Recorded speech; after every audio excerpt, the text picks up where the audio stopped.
Alô, alô, alô. Hey! Olha eu aqui de novo para ler mais um capítulo. Ontem a gente falhou na missão, mas hoje a gente vai para o capítulo 3, Em Busca de Mim, da Viola Davis. Eu sou muito. Eu admiro muito o trabalho dessa ser humano incrível, atriz e inspiração. Então vamos para o capítulo 3. Central Falls. Central Falls, Central Falls, valente, corajoso e ousado. Vida longa ao nosso nome e vida longa à nossa glória.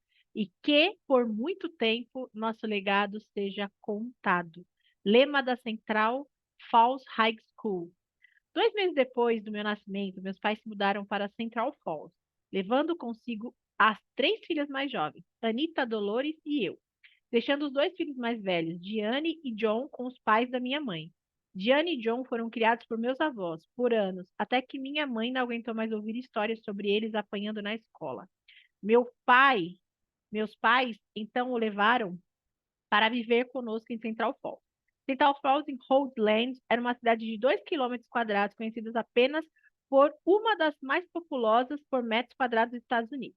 Central Falls também tinha uma grande quantidade de bares e igrejas. Em 1985, foi eleita capital da cocaína, porque um dos maiores esquemas de droga de todos os tempos aconteceu em suas ruas.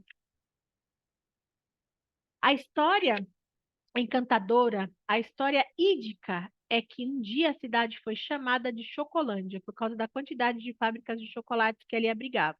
À primeira vista, Central Falls parecia bucólica.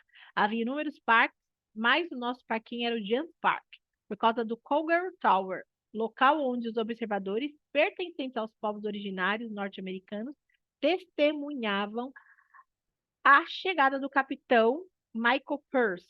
Esse episódio foi um acontecimento essencial na Guerra do Rei Filipe, uma batalha armada que ocorreu entre 1675 e 1678.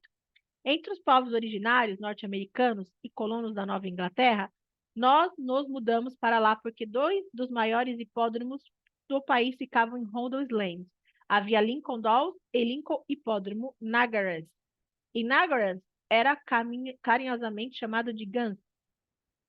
Lojas de família ladeavam as ruas da Central Falls. O restaurante Sarah's tinha grandes e fascinantes bancos de madeira de encostos altos nas cabines. Serviu arroz doce caseiro, bolinhos de milho, fritos e um monte de manteigas e os melhores hambúrgueres da cidade. A Sociedade de São Vicente de Paulo, que faz um trabalho similar ao Exército da Salvação, localizada em Washington Street, vendia roupas, sapatos e brinquedos, bugigangas e móveis usados. Era nosso lugar preferido para comprar as sobras acessíveis. Do outro lado da rua, da Sociedade de São Vicente de Paulo, ficava a Gables, ou melhor, chamava Antars. Temos inúmeras boas memórias daquela loja, mas algumas complicadas também. Boas porque Gable Antar, o dono, era sírio e era muito gentil com a nossa família. Era uma mercearia maravilhosa, cheia de tudo que alguém pudesse precisar. Quando estávamos passando por um tempo muito difícil, ele nos deixava comprar fiado, para que nós não faltasse o que comer. Mas era complicado porque, por vezes, meus pais perdiam dinheiro emprestado a Gable. Gable tinha um caderno que ficava embaixo da caixa registradora, e nele havia um registro de várias famílias da vizinhança que lhe deviam. Algumas das minhas memórias mais constrangedoras são de ir à loja com um pedaço de papel no qual minha mãe anotava de quanto dinheiro precisava. Às vezes o constrangimento era tanto que minha irmã Dolores e eu rasgávamos um papel e nos recusávamos a ir falar com ele. Em vez disso, dizíamos à minha mãe que Gable negara o empréstimo. E às vezes, quando pedíamos, ele jogava o dinheiro em nós, frustrado porque meus pais não haviam pagado os débitos anteriores. Aquele homem gentil ficava tomado de fúria e gritava: Caiam fora daqui! Pegamos o dinheiro do chão humilhados e saímos completamente arrasados. No entanto, quando estávamos com muita fome, a Gables era a loja mais fácil de roubar comida. Muito mais tarde na vida,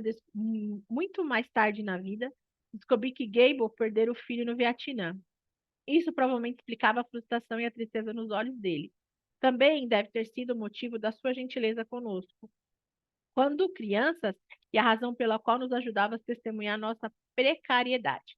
Nossa relação com ele era preenchida de amor e admiração misturada à vergonha de ter que se agarrar tão desesperadamente à sua bondade, a qual muitas vezes nos salvava quando você está lutando para sobreviver, a moralidade vai para o espaço. Nós éramos pobres de maré de si. Isso é ainda mais pobre do que pobre. Ouvi alguns amigos dizerem: nós também éramos pobres, mas só me dei conta disso depois de mais velho. Nós éramos pobres e sabíamos disso. Não havia como negar. Estava refletido no prédio em que morava, onde compramos roupas, imóveis, na loja da Sociedade São Vicente de Paulo, no vale-refeição que nunca era suficiente para alimentar e no cheque que recebíamos da Previdência Social. Éramos pobres de maré de si. Quase nunca tínhamos acesso a um telefone, com frequência não tínhamos água quente nem gás, precisávamos de um fogão elétrico de mesa, o que aumentava a conta da energia. O encanamento era de má qualidade, então as privadas não davam descarga. Na verdade, não me lembro de ter privadas funcionando no nosso apartamento. Fiquei muito habilidosa em encher balde e despejá-lo na privada para descarga.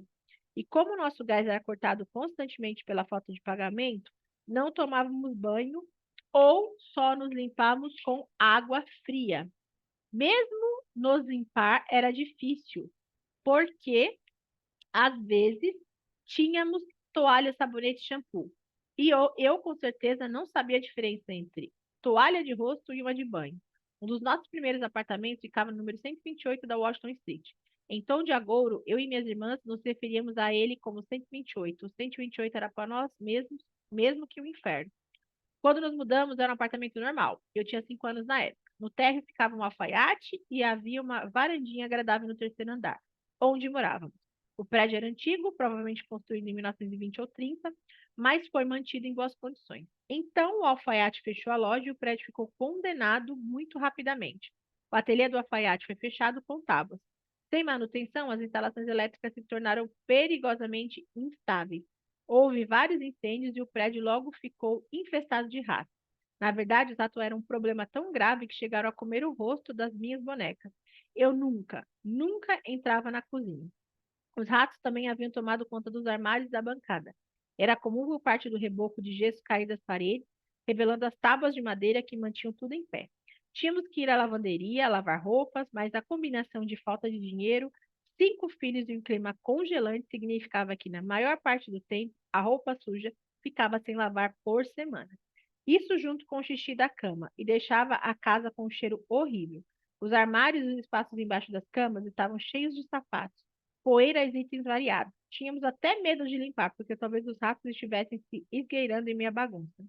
No primeiro dia do mês, chegava o vale-refeição e fazíamos enorme compra de mantimento no supermercado Big D. Mas em menos de 2 semanas, a comida acabava. Pouco depois de nos mudarmos, lembro que o prefeito Bessed entrou no apartamento e fez um grande discurso na nossa sala de estar dizendo que estava nos dando aquele lugar para morar. Não precisaríamos pagar aluguel, mas isso foi porque o prédio estava condenado. Dentro de um ano, a prefeitura planejava derrubá-lo para construir uma escola. O prefeito Bessed enviou um funcionário para fazer um buraco em uma das paredes que dava ao apartamento do lado, criando uma passagem improvisada. O apartamento ao lado nunca teve aquecimento ou eletricidade. Nunca mesmo nos curtos períodos em que nós teve aquecimento e eletricidade, o do lado nunca teve. Mas aquele espaço se tornou nosso. Nós os utilizamos como quarto, passando extensões elétricas pelo apartamento que tinha energia. Mês depois fui até a casa do prefeito Bessed para cantar canções de Natal. Era do outro lado da cidade, na parte onde moravam os ricos. Ou as pessoas que tinham poder e um pouco mais de dinheiro. A casa dele tinha um pé direito de 12 metros, lareira, uma escadaria enorme e árvore de Natal. Era a maior que eu já tinha visto na vida. O aquecimento da casa soprou em nosso rosto. Nós estávamos tremendo de frio congelante. O apelido 128 também poderia ser código para masmorra entre mim e minhas irmãs, embora também tenhamos algumas das boas memórias daquele período.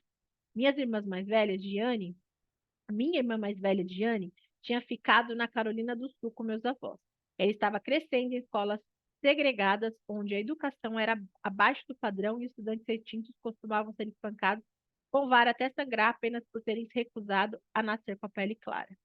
2 anos depois de nos mudarmos para Central Falls, meus pais enfim disseram: Precisamos criar nossos filhos e economizaram dinheiro para que minha irmã Diane e John fossem morar com a gente.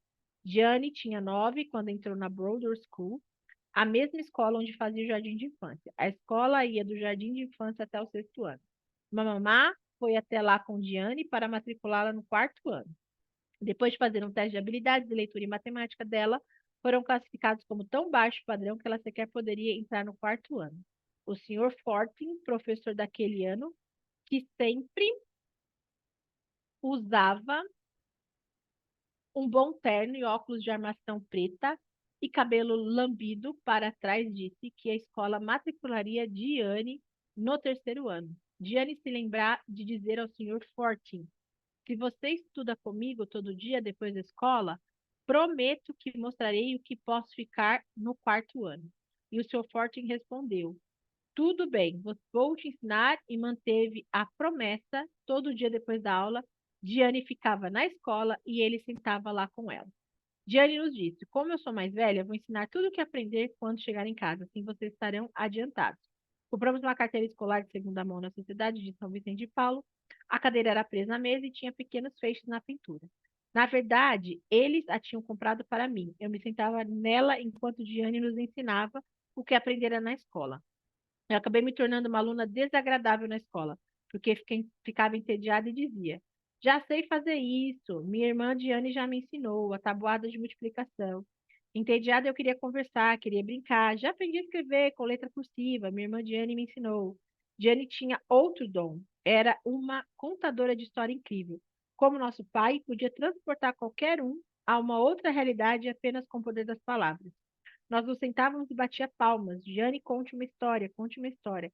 Ela ficava diante de nós, cativava. Muitas das histórias dela eram anedotas sobre a vida no Sul, sobre como era lá. Outras eram fábulas que ela inventava, similares àquelas contadas no Sul. Fábulas sobre reis, bruxas e folclore. Antigo. Nós acreditávamos em tudo. A história que ela mais contava era: uma noite ouvimos algo no bosque atrás da casa da minha avó. Começava Diane. Nós estávamos todos sentados no chão da cozinha, no apartamento do número 128. Ela sempre ficava de pé e eu podia ouvir a coisa, a coisa entre as árvores. Fui até lá para ver o que era, porque todo mundo estava com medo. Estava tão escuro que não dava para a gente ver as mãos na frente do rosto. Nem sei o que estava no bosque. Essa parte sempre me assustava. Ouvi a batida e olhei para cima, para baixo e vi gotas de sangue por toda parte. Fui mais adiante e vi o tio Arnold. Tio Arnold é nosso tio mais próximo. As pernas dele estavam tão longe, os braços estavam muito longe ainda. O corpo dele estava partido ao meio e a cabeça nem estava presa no pescoço.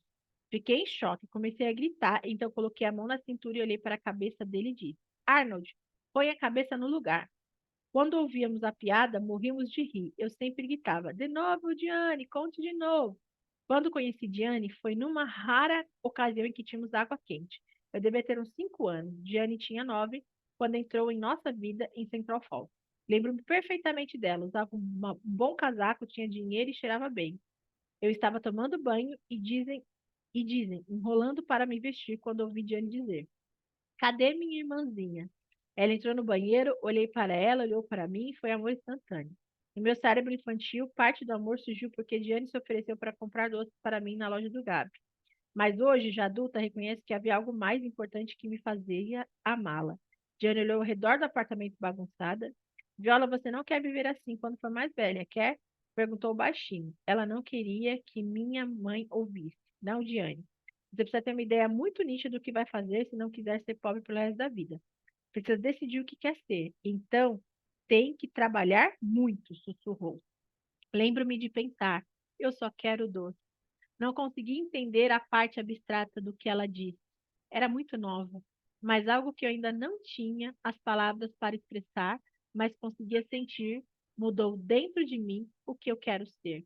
A primeira semente fora plantada. Havia um jeito de escapar? Conquistar algo, me tornar alguém, virou meu propósito de vida. Senti que as conquistas poderiam limpar a parte ruim, limparia a pobreza, limparia o fato de que me sentia inferior.